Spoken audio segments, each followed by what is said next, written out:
नमस्कार दोस्तों, मैं हूं विकास दुबे और आप देख रहे हैं अपना चैनल टुडे आर्यावर्त। स्वागत है आप सभी का अपने चैनल टुडे आर्यावर्त पर। प्रिय दोस्तों, आज जैसा कि आप सब जानते हैं कि आज 12 जनवरी है। 12 जनवरी यानी वो तारीख जब आज से करीब 150 साल पहले उस गुलामी के दौर में साल 1863 में भारत का डंका अमेरिका तक बजाने वाले एक महान शख्स का जन्म हुआ था।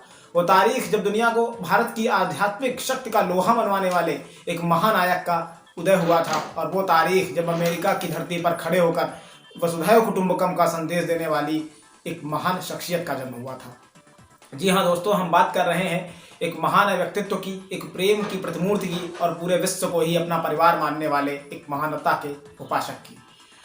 तो आइए आपको रूबरू कराते हैं उस भारत की महान हस्ती से।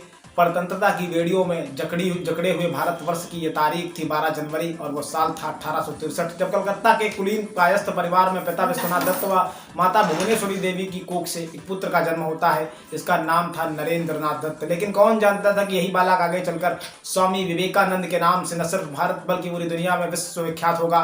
किंतु ऐसा हुआ भी। बचपन से ही सनातन माता पिता के आध्यात्मिक संस्कारों में पले बढ़े नरेंद्र अत्यंत कुशाग्र बुद्धि के थे। साल 1871 में उनका दाखिला ईश्वर चंद्र विद्यासागर के मेट्रोपोलियन संस्थान में करा दिया गया, जहां उनकी प्रारंभिक शिक्षा हुई। उनकी बुद्धिमत्ता का वो आलम था कि कलकत्ता के प्रेसिडेंसी कॉलेज प्रवेश परीक्षा को प्रथम श्रेणी में पास करने वाले वो कलकत्ता के एकमात्र छात्र थे। कॉलेज के दिनों से ही वो धर्म, अध्यात्म, सामाजिक विज्ञान, कला इत्यादि विषयों के उत्साही पाठक थे। स्वामी जी ने जनरल असेंबली इंस्टीट्यूशन से यूरोपीय इतिहास के अध्ययन के साथ ही साल 1884 में कला संकाय में स्नातक की डिग्री भी पूरी की। इसके अलावा अपने शैक्षिक करियर के दौरान ही स्वामी जी ने स्पेंसर की किताब एजुकेशन का बंगाली में अनुवाद भी किया और बंगाली साहित्य के साथ ही तमाम संस्कृत साहित्यों का अध्ययन भी किया। उनकी विद्वता से प्रभावित होकर तब महासभा संस्था के प्रिंसिपल विलियम हेस्टी ने एक बार कहा था कि नरेंद्र वास्तव में काफ़ी जीनियस है।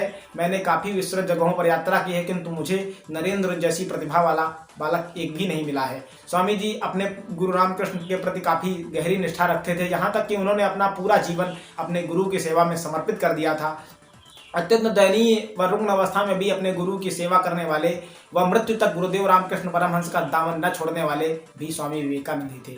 मानवता की सेवा के साथ ही आइए जान लेते हैं कि एक सन्यासी के रूप में उन्होंने देश को क्या दिया। 19वीं सदी के उत्तरार्ध में जब दुनिया भारत को हे दृष्टि से देखती थी, हमारी संस्कृति को पिछड़ा बताकर हमारा उपहास करती थी, तब अमेरिका की धरती पर भारत और भारतीयता का परचम लहराकर स्वामी विवेकानंद ने दुनिया को यह बता दिया था कि अगर बनावटी बातें छोड़कर वास्तविकता में मानवता की स्थापना करनी है तो भारत की बहुमूल्य आध्यात्मिक धरोहर वसुधैव कुटुंबकम को अपनाना ही होगा। साल 1893 में अमेरिका के शिकागो शहर में आयोजित सर्वधर्म संभाव सम्मेलन में पूर्व जगत को हे मानने वाले पूर्वाग्रह से घिरा पश्चिम पहले तो भारत के प्रतिनिधित्व को ही नकार चुका था।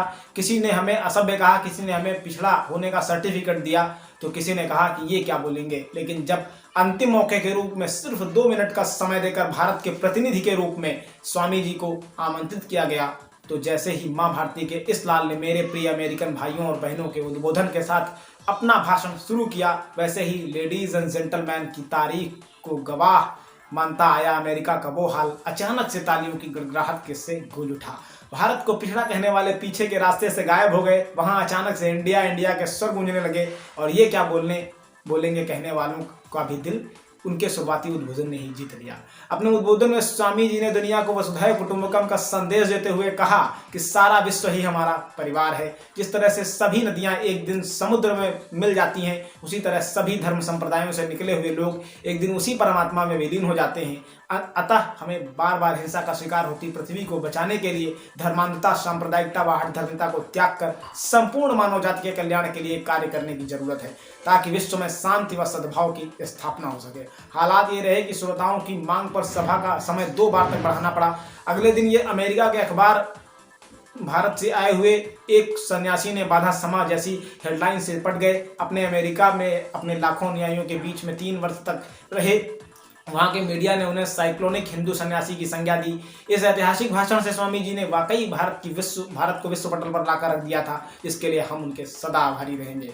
अपने मात्र 39 वर्ष के अल्प जीवन काल में अन्य भी बहुत कुछ कर गए थे श्रद्धेय स्वामी जी। वो किताबें पढ़ने के साथ ही लिखने के भी काफ़ी शौकीन थे। संगीत, कल्पतरु, कर्मयोग, राजयोग, वर्तमान भारत आदि उनकी प्रमुख कृतियां हैं। इसके अलावा सामाजिक व आध्यात्मिक जीवन काल में बहुत कुछ कर गए थे स्वामी जी। किंतु क्या आप योग व ध्यान को प्राथमिकता देने वाला माँ भारती का ये लाल 4 जुलाई 1902 को ऐसा ध्यान लगाया कि वो हमेशा के लिए परम ब्रह्म परमात्मा का हो गया और हमारे बीच से हमेशा के लिए माँ भारती का ये बेटा सदा के लिए विदा हो गया। बेलूर के गंगा तट पर उनके शिष्यों द्वारा उनका अंतिम संस्कार किया गया, पर जाते जाते देश के बीच अध्यात्म की अमिट यादें हमारे बीच छोड़ गए थे स्वामी विवेकानंद। आज उनके जन्मदिन पर राष्ट्र उन्हें भावपूर्ण नमन करता है। प्रिय दोस्तों, अभी के लिए बस इतना ही। देश दुनिया की बाकी खबरों से रूबरू होने के लिए आप देखते रहिए टुडे आर्यावर्त। और हाँ, अगर आप सभी ने अपना चैनल अब तक सब्सक्राइब नहीं किया तो सब्सक्राइब कर लीजिए, वीडियोस को लाइक कीजिए, कमेंट कीजिए और शेयर भी कीजिए। नमस्कार।